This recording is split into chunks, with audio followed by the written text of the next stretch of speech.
মানুষকে মাটি দিয়ে সৃষ্টি করা হয়েছে। এটা কোরআন বলছে কি বলছে না? আচ্ছা, আমরা এটা ঈমান রাখি যে মাটি দিয়ে মানুষ সৃষ্টি? সবাই ঈমান রাখি, সবাই রাখি। কিন্তু স্কুলে বলা হচ্ছে চার্লস ডারউইনের থিওরি, বানর থেকে মানুষ হয়েছে। আচ্ছা বলুন, আপনার বেটা যদি শুধু স্কুলের এইগুলো পড়ে যদি বসে থাকে আর কোরআনের সঙ্গে যদি সে মিলাতে যদি না পারে, আপনার বেটা 30 বছর পর্যন্ত যদি জেনে বসে থাকে ওর নাম যিশু, 30 বছর পর্যন্ত যদি আপনার বেটা জেনে থাকে ওর নাম মায়ের নাম ম্যারি, 30 বছর বয়স পর্যন্ত যদি আপনার বেটা এটা যদি জেনে থাকে যে ওর নাম হচ্ছে বাইতুল্লাহ নয় বেতেলেহেম, আপনার বেটা যদি 30 বছর বয়স পর্যন্ত এই ঈমানটা যদি রাখে যে ও মানুষ মাটি থেকে নয়, চার্লস ডারউইনের থিওরি বানর থেকে মানুষ হয়েছে, আর আপনার ছেলে যদি 31 বছর বয়সে মারা যায়, বলুন তো আপনার ছেলে ঈমানদার অবস্থায় গেল না ঈমানের দিক থেকে তো বেঈমান হয়ে গেছে অনেক আগে? বেঈমান হয়ে গেছে অনেক আগে। ওই জন্য আমি বলছি যে আপনার বেটা যেমন এটা শিখবে যে ওর নাম যিশু, আপনার বেটা যেন সাথে সাথে এটা ওর নাম ঈসা। আপনার বেটা যেমন এটা জানবে ওর নাম মারিয়াম, আপনার বেটা এটাও যেন জানুক ওর নাম ম্যারি। আপনার বেটা এটাও যদি জানে চার্লস ডারউইনের থিওরি বানর থেকে মানুষ, আপনার বেটা যেন এটাও জানে আমার আল্লাহ বলেছেন মানুষকে তৈরি করা হয়েছে মাটিতে। আমি চাইছি আপনার বেটা দুটোই শিখুক, একটা নিয়ে কেন পাগল হচ্ছেন? স্কুলে পড়ানো হয় না বানর থেকে মানুষ হয়েছে? মাঝে সাঝে এগুলো হাসি উপায়। আর মানে ভাবি যে 2024 সালে হেডমাস্টার এটা পড়ায় কি করে? সবার তো একটা নিজস্ব জ্ঞান বুদ্ধি বলে একটা জিনিস থাকে, থাকে না? থাকে। আমি মমতাজুল ইসলাম, বাড়িতে আমার একটা দেশি গরু আছে, দেশি গরু। তা আমার গিন্নি বলছে আমাদের দেশি গরু অনেকদিন আছে, তো একটা জার্সি গরু খোঁজ করো না, দুধ বেশি হয়। তা আমি ডাক্তার শ্যামল ব্যানার্জিকে বললাম যে একটা জার্সি গরুর ইঞ্জেকশন দাও তো ভাই, আমার গরুটা যখন হিটে আসবে। তা ও জার্সি গরুর ইঞ্জেকশন দিয়েছে। বলুন তো জার্সি গরুর বাছুর পাওয়া সম্ভব না অসম্ভব? দেশি গরুর পেট থেকে জার্সি গরুর বাছুর পাওয়া সম্ভব না অসম্ভব? সম্ভব। আপনাদের এখানে হয় না? হয়, ইঞ্জেকশনের বাছুর হয়। তা জার্সি গরুর বাছুর হয়েছে। তা আমার মেয়েটা ছোট, তা ও খেলছে আর বলছে আব্বু একটা হরিণের বাচ্চা কিনে দাও না আব্বু। রে পাগলি, হরিণের বাচ্চা কি কিনতে পাওয়া যায়? বিড়ালের বাচ্চা হলে তবুও নয়, কলকাতা টালার হাটে গেলে পাওয়া যাবে, পাখি বললে পাওয়া যাবে, আরে হরিণের বাচ্চা পাবো কোথায়? তখন আমার স্ত্রী বলছে গরুর ডাক্তারকে বলো না যদি হরিণের ইঞ্জেকশন দেয়, হতে পারে। ও মেয়ে ছেলে বুদ্ধি কম। না, আমি ডাক্তারকে বলছি ডাক্তারবাবু একটু হরিণের ইঞ্জেকশন যদি আমার গরুর পেটে দেন তাহলে কি সম্ভব? আচ্ছা আপনি বলুন, ডাক্তার বাদ দেন, কিয়ামত পর্যন্ত সম্ভব? সম্ভব? সম্ভব নয়। চার্লস ডারউইন আজ থেকে বহু বছর আগে বলেছেন বানর থেকে মানুষ হয়েছে, উনি না এটা ভুল বলেছেন, তো এখনকার হেডমাস্টার কেন ভুল পড়ায়? ওনার নিজস্ব একটা জ্ঞান নেই যে বানর একটা আলাদা প্রাণী। গরু, গরুর পেট থেকে আপনি যত রকমের গরুর বাচ্চা চাবেন সব পাবেন। অস্ট্রেলিয়ান পাবেন, ভিয়েতনামি পাবেন, বাংলাদেশে পাবেন, হল্যান্ডের পাবেন, থাইল্যান্ডের পাবেন, সব গরু। ওর ভিতরে গরুরই পার্টস। ভালো করে বুঝবেন, হরিণ হবে না। তো বানর একটা আলাদা প্রাণী। আমি বলছি ওইটার থেকে কি করে মানুষ হতে পারে? আবার স্কুলের হেডমাস্টার যে ঘরে থাকে, ডাক্তারবাবু যে ঘরে বসে ট্রিটমেন্ট করে, ওই ঘরে দেখবেন একটা ক্যালেন্ডার আছে, এইরকম করে আছে একজন, আর একটু বড় এরকম, আরেকজন দেখবেন আরেকটা এইরকম করে আছে, আরেকজন এইরকম অর্ধেক ন্যাংটো, আরেকজন আছে ওর পাছার দিকে ছেঁড়া অর্ধেক কাপড় পরা, আর তারপরে মানুষ।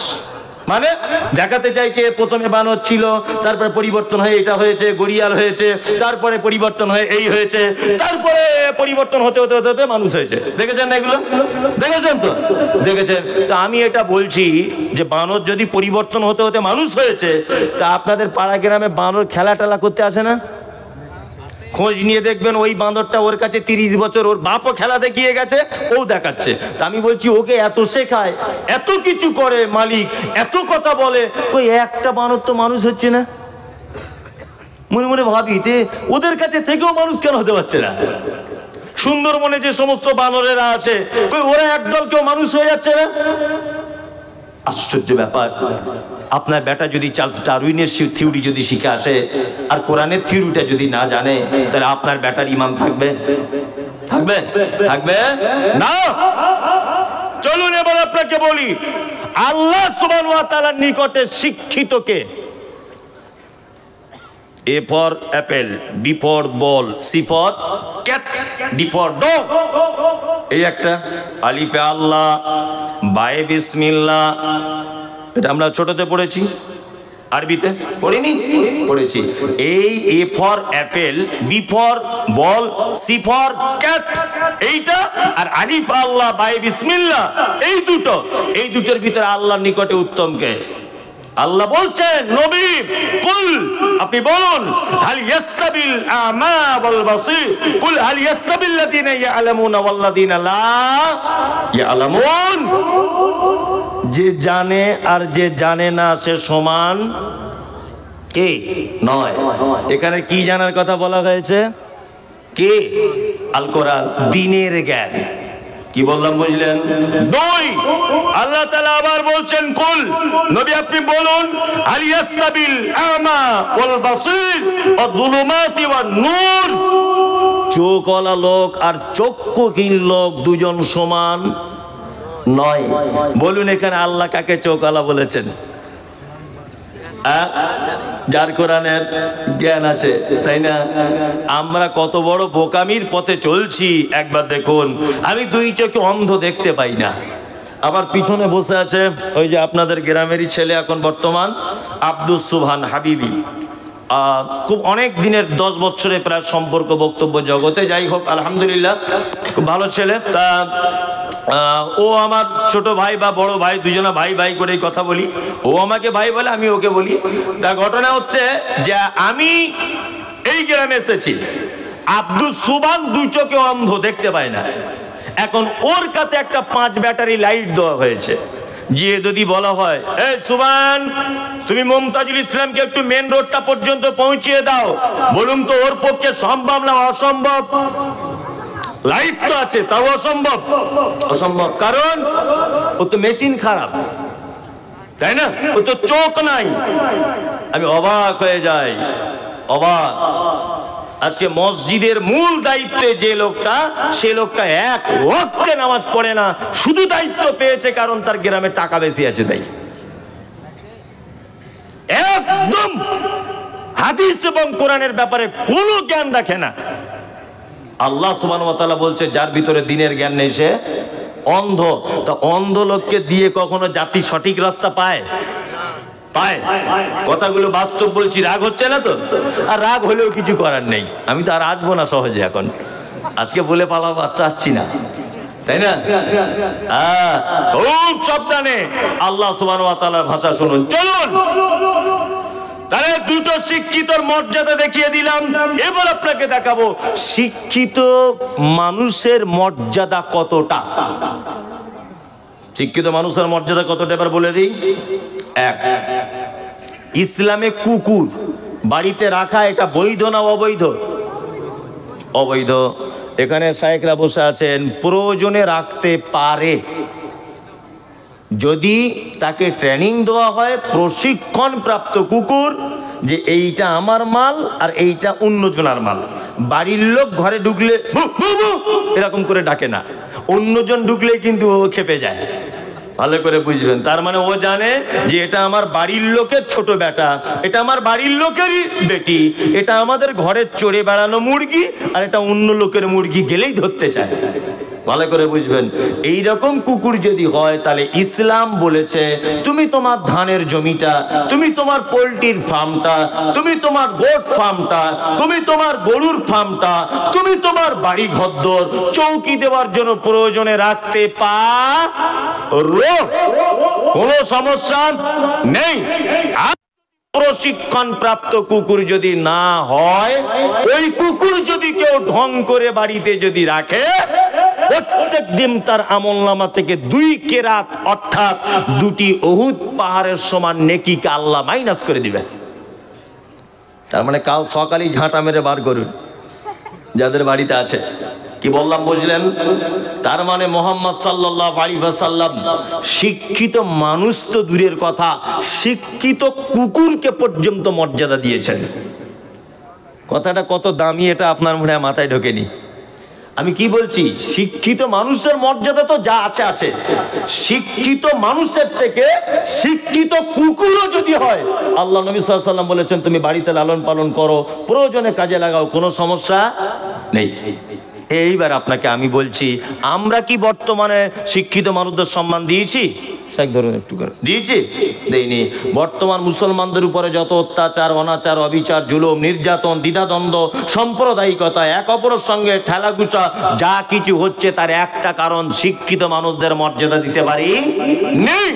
বাস্তব চিত্রে এবার আপনার কাছে তুলে ধরছি। রাজনৈতিক লোক যারা আছেন কিছু মাইন্ড করবেন না, আমি রাজনৈতিক লোক নয়, জাস্ট বোঝানোর জন্য কথাটা বলছি।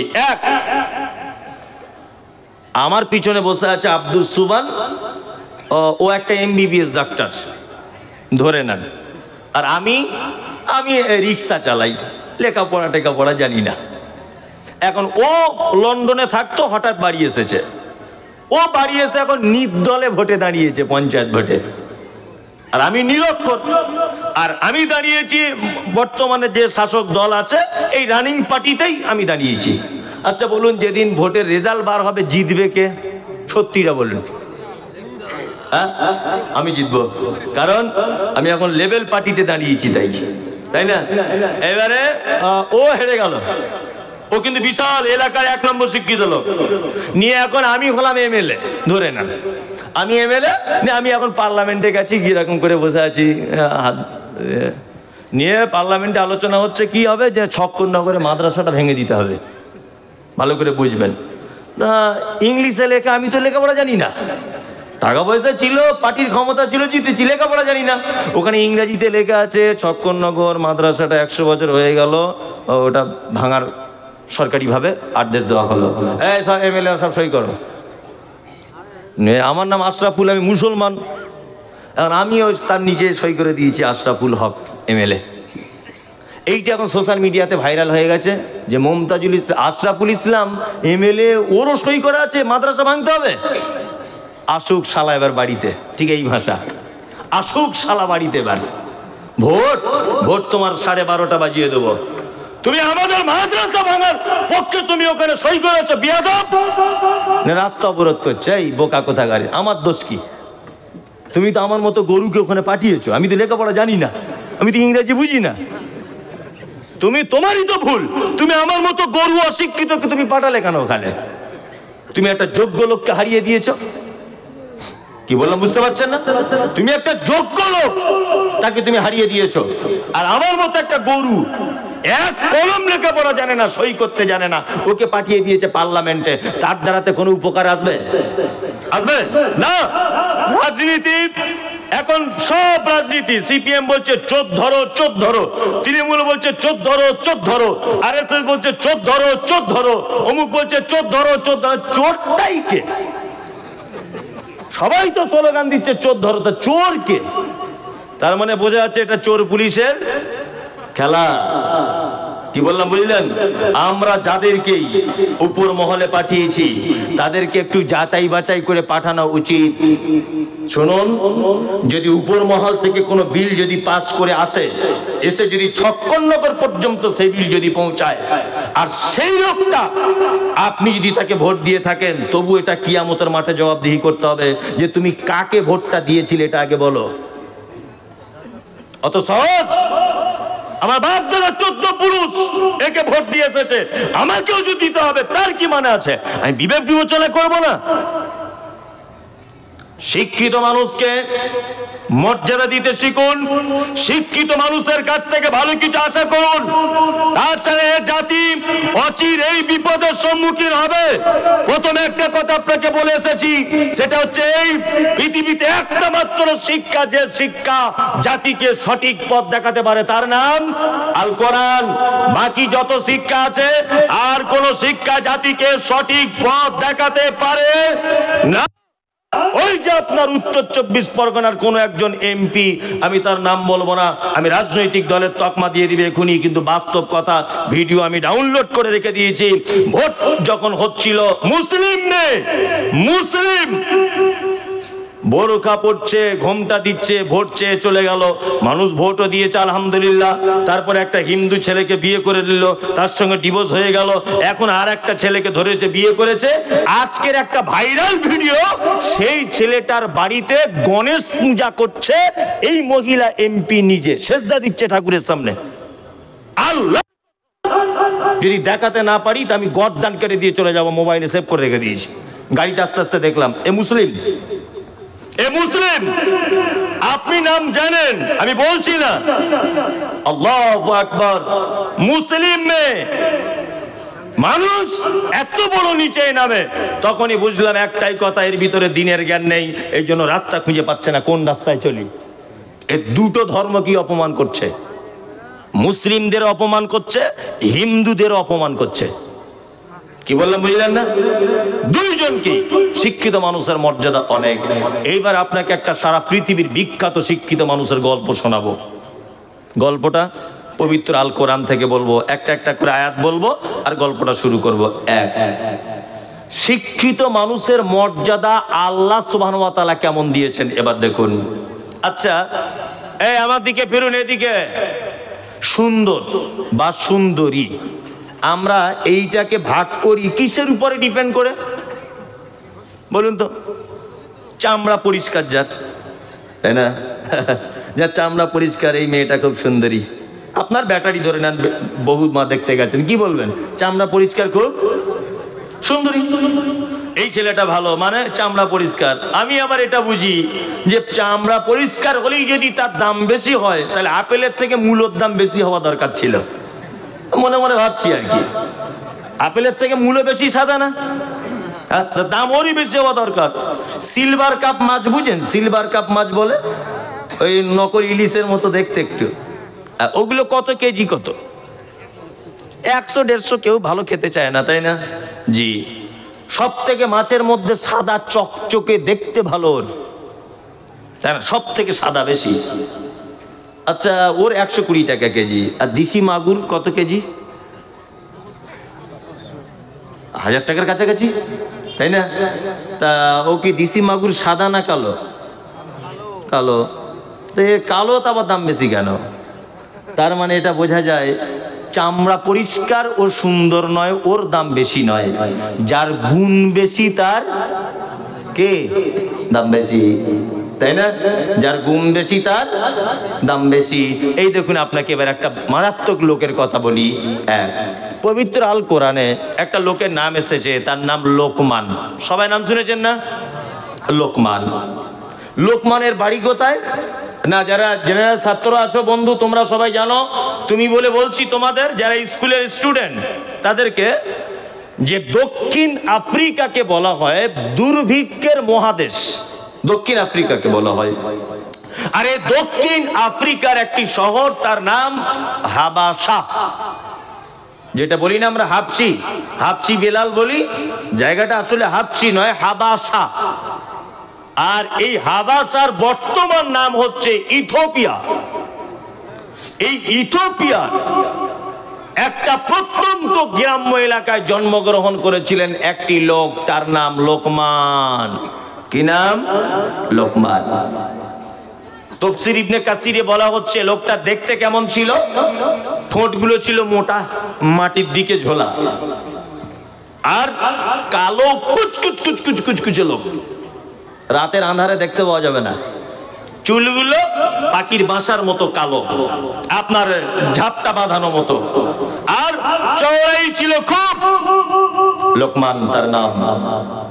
আচ্ছা বলুন, লোকমান দেখতে খারাপ, ঠোঁট মোটা, এবং তিনি ছোটতে ফার্নিচারের কাজ করতেন, এবং তিনি মেষ পালন করতেন, বকরি চড়াতেন, এবং তিনি অন্য লোকের অধীনে কাজবাজ করতেন।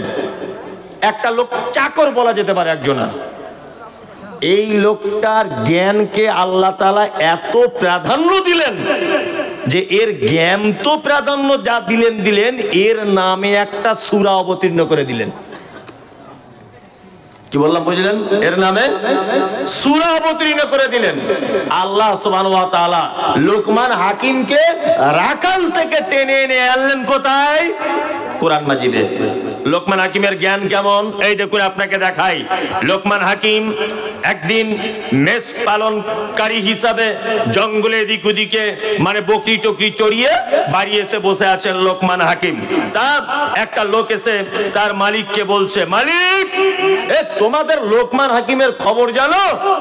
তোমাদের লোকমান হাকিম শুধু বকরি চড়ায় না, ও লোকজনকে নিয়ে মসজিদের ভিতরে বসে ফাঁকা জায়গাতে বসে দিনের কথা আলোচনা করে, ওর ভিতরে অনেক জ্ঞান। তখন মালিক বলছে লোকমানকে একটু পরীক্ষা করা যাক। লোকমানকে একদিন মালিক হঠাৎ করে বলছে, লোকমান, আজকে বাড়িতে কি রান্না হয়েছে? বলছে বকরির গোশত।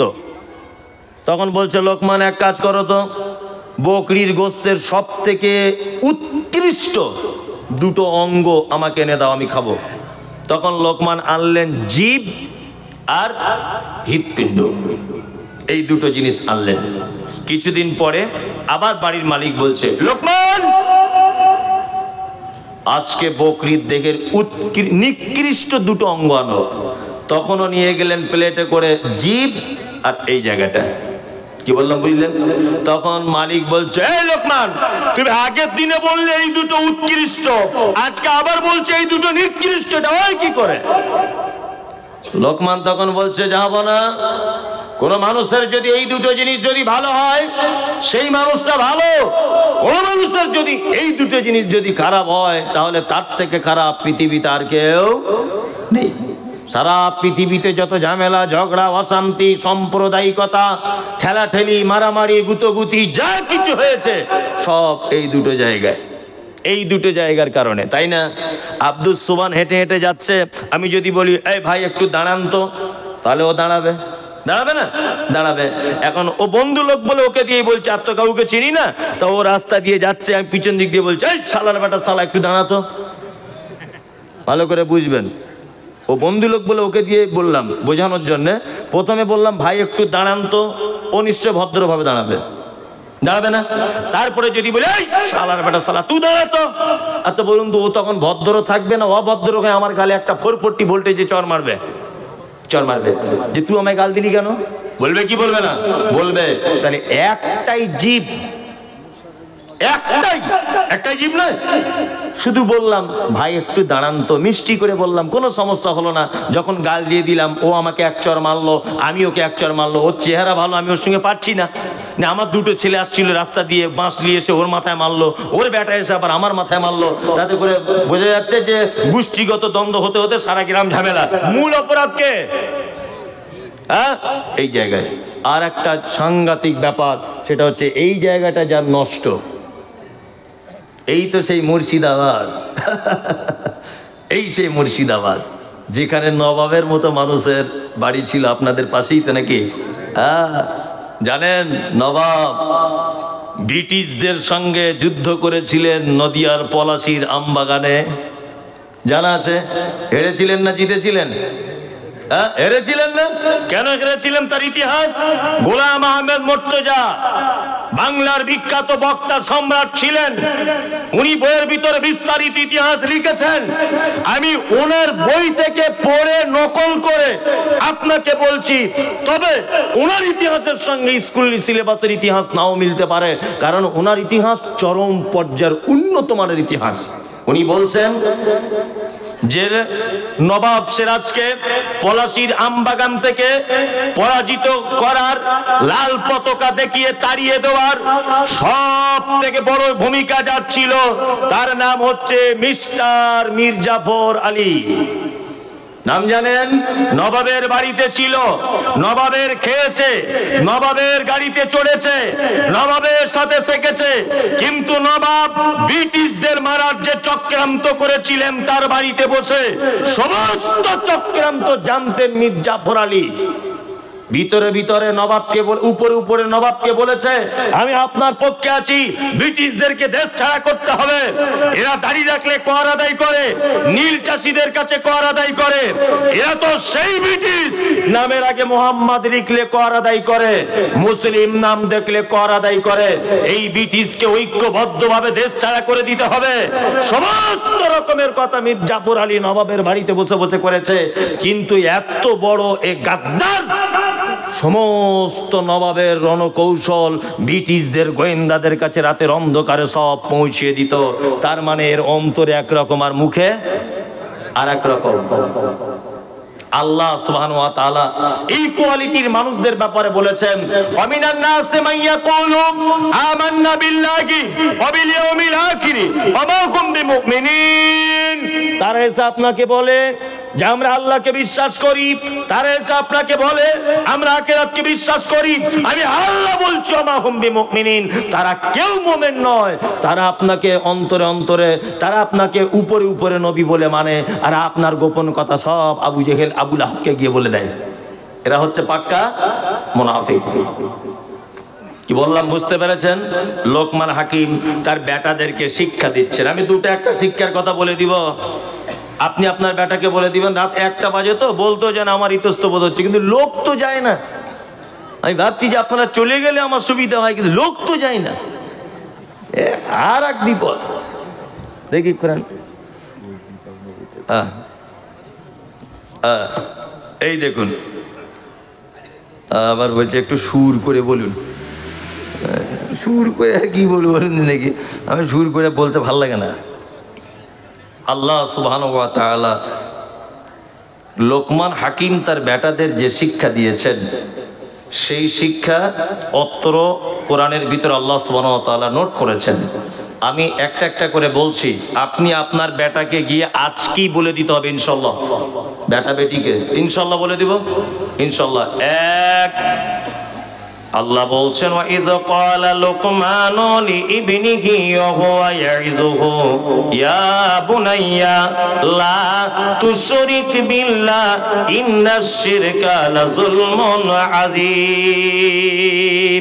এক, লোকমান তার বেটাকে বলছে, আব্বু জীবনে যেন কোনোদিন শিরিক করবে না। এটা হচ্ছে একটা বড় শিক্ষা। আপনার পরিবারকে জাহান্নাম থেকে বাঁচাবার সব থেকে বড় শিক্ষা কি?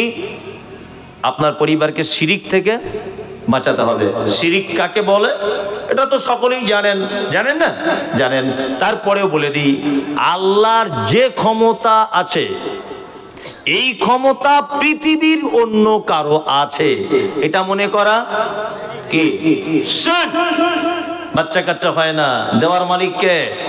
আল্লাহ। রুজি দেওয়ার মালিক কে? আল্লাহ।